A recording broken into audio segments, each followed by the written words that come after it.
in these places. There's been an eclipse of community. And look, I have to tell you, I live in the suburbs in a single-family home, and I don't know my neighbor's name. It's the truth. My next-door neighbor. I was at Ruggles Station going home one day.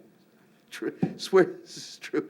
Guy comes walking up to me. He says, "Are you Jack Levin?" I said, "Yes." "Who are you?" He said, "I'm Bill something." So I'm your next-door neighbor. I said, "Come on." I said, "What color is your house?" He said, "White." I said, "Oh, that's true. How long you live there, Bill?" He said, I thought he would say 6 months maybe. 5 years. You know, haven't seen him since. This happened to me 3 years ago. I'll probably never see him again unless he's at Ruggles. I don't know. So we're looking more and more like that. There's been an eclipse of community, and there are a lot of people without support. This guy killed 6 people. He was from Montana, small town, never hurt anyone. He went to Seattle. He was alone. He couldn't get a job, and he killed 6 ravers. You know what ravers are? You know, they have parties in warehouses with drugs usually and a lot of drinking. This was in an after-rave party, actually, at somebody's house. Killed 6. The youngest victim was 14 years old. And Neil Entwistle, you know that name? Well, it happened here in Hopkinton.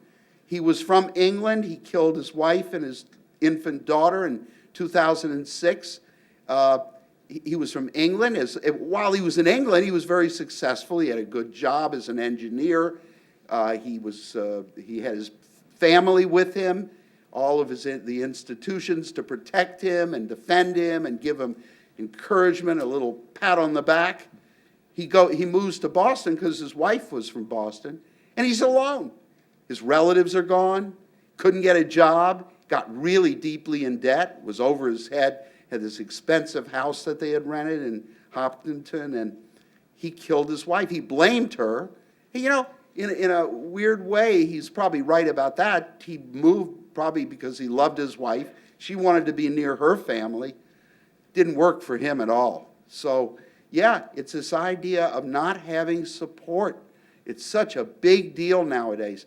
And look, in England, let me just say, if you're in England, say you live in London, and you lose your job, and you want another job, so you relocate 1,000 miles away.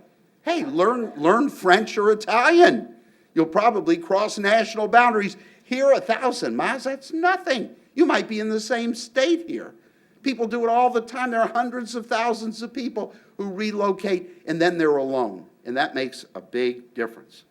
Publicity. Oh, my gosh. We give violence so much publicity. And the copycat factor feeds on publicity. There's no question about it. There are killers whose motive is to get publicity. I met, oh, here we are. Did I put that? Oh, yeah. Anyway, the copycat phenomenon is inspired by publicity, and when there are a lot of victims, when it gets national publicity in the press or on television, we find that we sometimes make these criminals into celebrities, and that's our fault, not theirs, I'm afraid to say. I talked to this guy, Clifford Olson, who raped and murdered 11 children. He's a Canadian from British Columbia. Anybody from Canada? If you're from Canada, you might know him, most notorious killer in Canadian history. I talked to him in Kingston, Ontario, when he was incarcerated there, and he had demanded that I call him Hannibal Lecter. I did. And he started confessing to me murders that I knew he couldn't have committed. You know, he wanted to be the Heisman Trophy winner of serial murder, amassing the largest body count in recorded history. So he starts confessing falsely to all these crimes that that were committed while he was incarcerated. I knew it wasn't him, but he wanted desperately to achieve a sense of infamy. And infamy is a motive. becoming an important celebrity through the barrel of a gun. So a lot of these men they see that power, control, dominance is part of the masculine role, and they want to be seen as real men. So what have we done? We've made them into celebrities. We've put murderers on trading cards the way we used to put baseball players. This is James Huberty. He killed 21 people. San Ysidro, California. He moved from Ohio, lost his job, went into a McDonald's, and killed 21 people, mostly Latino children, by the way. The Boston Herald called it the Big Mac attack. What would you expect? And on the back of his trading card, we don't have his batting average, but we have his body count.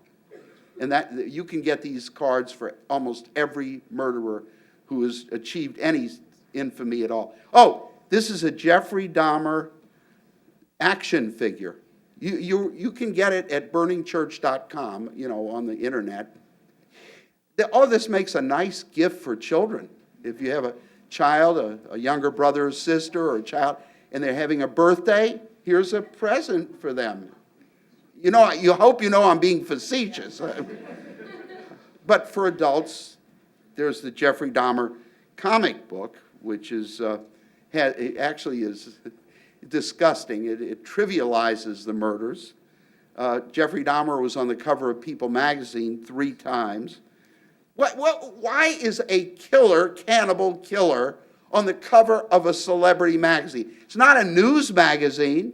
It's not Newsweek or Time. I could understand that. Why are we making him into a celebrity? Why are we putting him in places where we used to put virtuous people? Something wrong with that, isn't it? What does it say about us? And T-shirts. Every killer has a T-shirt now. Ted Bundy, who killed dozens of women, has his own T-shirt. The Unabomber, Ted Kaczynski, who killed by placing letter bombs in mailboxes around the country, has his own T-shirt. Charles Manson, who killed 7 people in 1969. How many people have ever heard of Charles Manson? Do you realize how amazing that is? I asked my own students. The only ones who didn't know were the ones from China. Everybody else knew. Charles Manson, he's 74 years old. I mean, why would your generation know Charles Manson? I mean, he killed, but it was 1969. Here he is with Geraldo Rivera. Charles Manson's in the foreground. Geraldo is in the back. I talked to Charles Manson.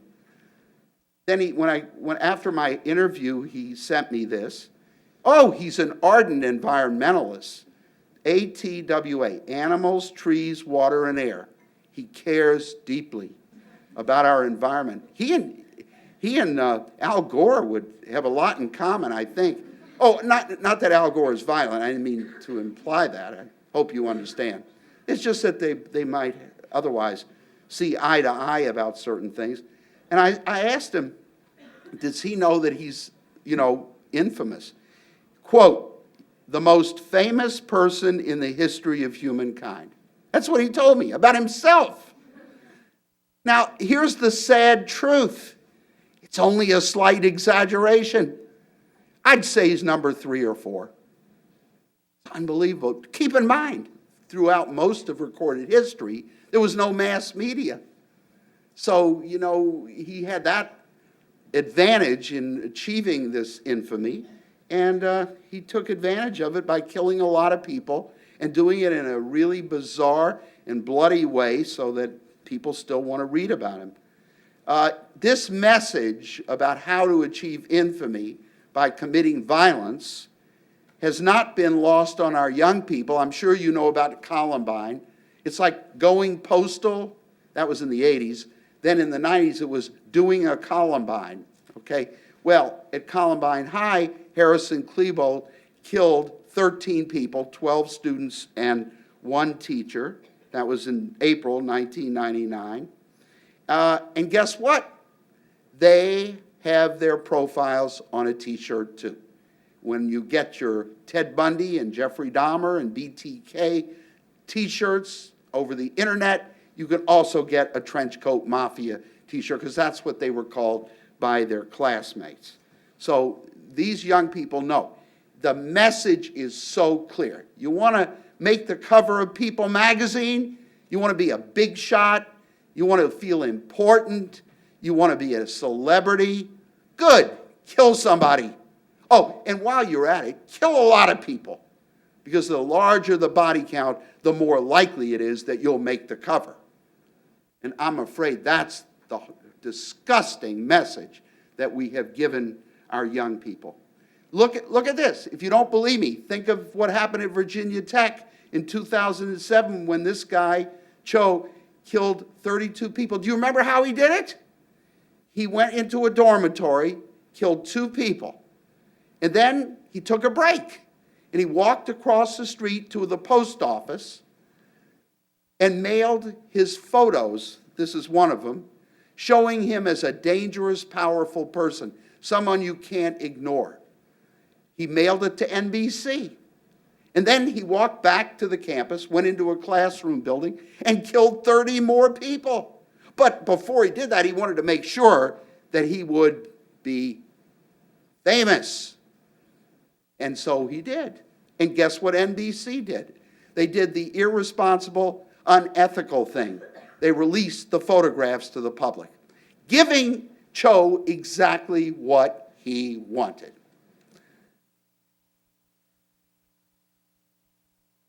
So this excessive national publicity, qualitatively and quantitatively, inspires the copycat phenomenon.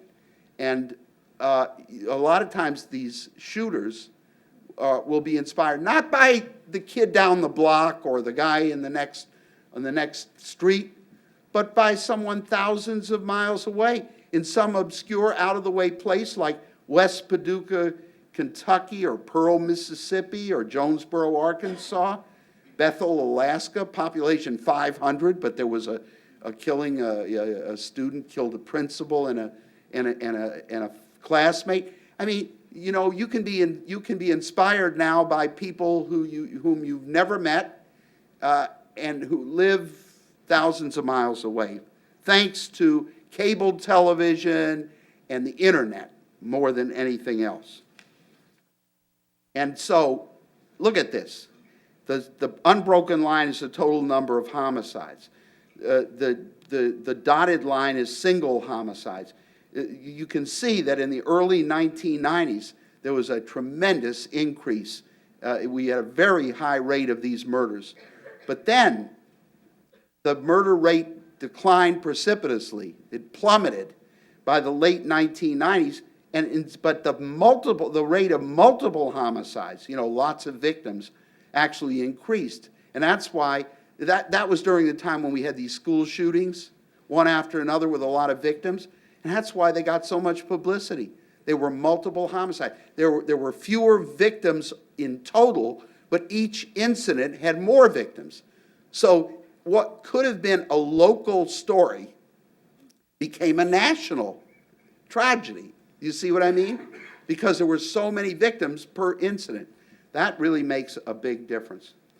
And after 2001, or in 2001, we saw far fewer of these school massacres by students. First of all, we turned our attention to the 9/11 terrorist attack in Washington, D.C. and the World Trade Center in New York City. Look, you're not going to get the copycat factor without publicity.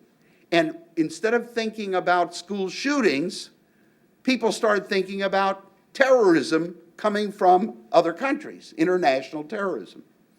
And by avoiding the school shootings, we robbed them of their inspiration to be copycatted or imitated.